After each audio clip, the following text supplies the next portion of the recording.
A poor man's obedience saved a millionaire from suicide. Nobody believed him. A poor man stood up in his church and said, God told me to donate a truck of sand. What happened next left the entire town in tears. It all started one Monday morning. The poorest man in the church stood up in front of everyone and said, God has told me to donate a truck of sand for the new church. The priest froze and looked at him and his torn clothes and said, Brother, a truck of sand will at least cost 1 to 2 lakh. Even the rich members have not donated that much. Why not just donate a few bricks? But the man smiled and said, God asked for a truck of sand, I will give a truck of sand.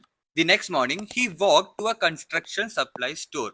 His clothes were torn, his hands were rough from labor, but his eyes were full of confidence. He said, I want to buy a truck of sand, but I will pay in 12 installments. The workers laughed at him. 12 installments of what? Prayer? You don't have any money. Just walk away. But the man didn't flinch. He said, Yes, with whatever God provides, I will pay for the truck of sand. He lifted his head and said, Can I talk to the owner of this company? Everyone laughed at him. Owners don't talk to people like you. But he went upstairs anyway, opened the owner's door and said, I want to buy a truck of sand and I will pay in 12 installments. I don't have a credit card, but I have faith I will pay back the money. The owner froze. His eyes welled up with tears. He fell to his knees and started crying, Thank you, God, thank you, God, thank you, God. Everyone rushed upstairs. The workers found their boss weeping at the poor man's feet, saying, Thank you, God.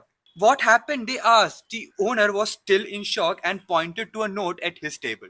It read, God, if you are real, send a man around 40 years old to my office today asking for a truck of sand in 12 installments.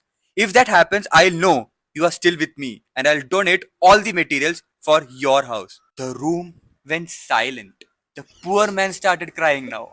The owner whispered to the poor man, I was about to end my life, but God saved me through you. That Sunday, in front of that half built church, was trucks full of sand, cement, and trucks, everything needed to complete the construction of that church. Donated by the same store. And in the front row sat every employee worshipping through tears. The priest knelt down and prayed, God, give me half the faith of this man. If this story touched your heart, show your faith, share it to 3 people you know.